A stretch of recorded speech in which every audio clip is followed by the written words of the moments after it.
I stood by the doorway, suitcase in hand, pretending to admire the ocean.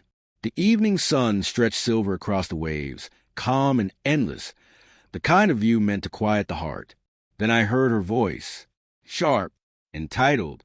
Okay, my mom gets the master bedroom, my dad gets the second, and she can sleep on the couch.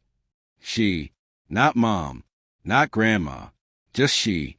I didn't move, didn't breathe, just watched the reflection in glass, manicured fingers pointing toward the couch, the one I'd picked out myself. My son stood beside her, silent, staring at the floor like a boy caught stealing. That was the moment something inside me didn't break. It froze. When my husband died, I thought my son and his wife were all I had left. I poured myself into their lives, Sunday dinners, surprise gifts, paying off their debts when times got hard. When she got pregnant, I sold a portion of my late husband's land to buy this house. A family getaway, a place to heal. I imagined laughter echoing through the halls, the baby's first steps on the deck overlooking the sea. But somewhere along the way, she began rewriting the story. She became the host, the decision-maker, the voice of authority. And my son, my sweet boy, began asking her permission to see me. The room assignments were only the beginning. That night, I overheard more. Through the half-open door of the master suite, her laughter mingled with her parents'. She insisted on paying for everything, her mother said it was her husband's inheritance. Honestly, who argues with free money? Her mother chuckled. Well, that's what widows are for. Dear, lonely and loaded.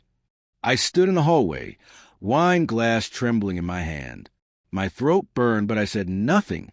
I walked back to the couch, my assigned place, and lay under a scratchy throw blanket. I didn't sleep. I planned. The next morning, I smiled as I poured coffee, listened to their chatter, their laughter, their casual cruelty. They thought my silence was surrender. But silence is preparation. Step 1, call the lawyer. Quietly.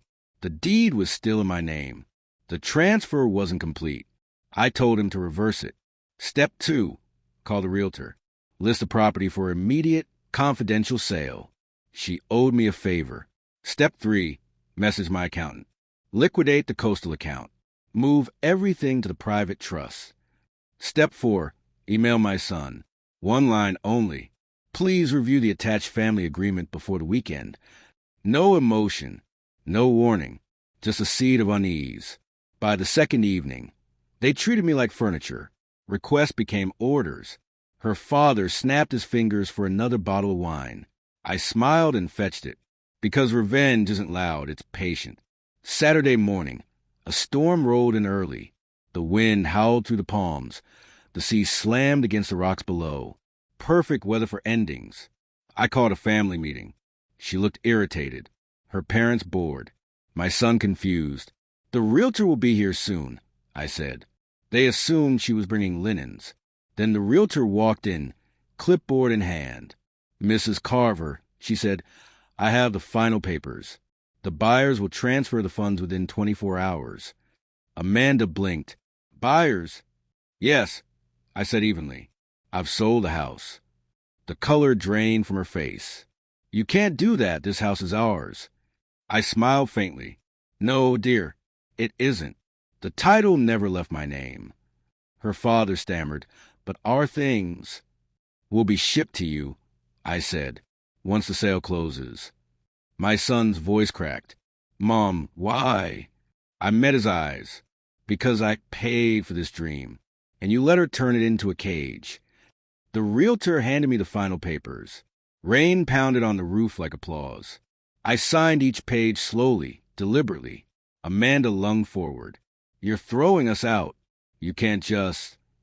I can, I said quietly, and I already have. Her parents muttered about hotels, scrambling to gather their luggage. Then I pulled out a gold-sealed envelope. In here, I said, you'll find an invoice, mortgage, utilities, furniture, maintenance. Since you've been living here rent-free for months, I thought it was fair to square the balance. Her voice broke. You're insane. I stood calm and unshaken. No, dear, I'm just done being generous. The realtor's car disappeared down the wet driveway. carrying the last of the signed documents. By sunset, the house was empty. Only the waves remained, relentless and free. I stayed one more night, not for sentiment, but closure. I poured a glass of wine, sat on the deck where my husband once stood, and listened to the storm fade into silence. They'd call me cold, heartless, vindictive. Maybe I was. But I'd given them everything, and they mistook it for weakness. The next morning, I left the keys on the counter, locked the door behind me, and never looked back. Some houses are meant for families. This one was built for a lesson,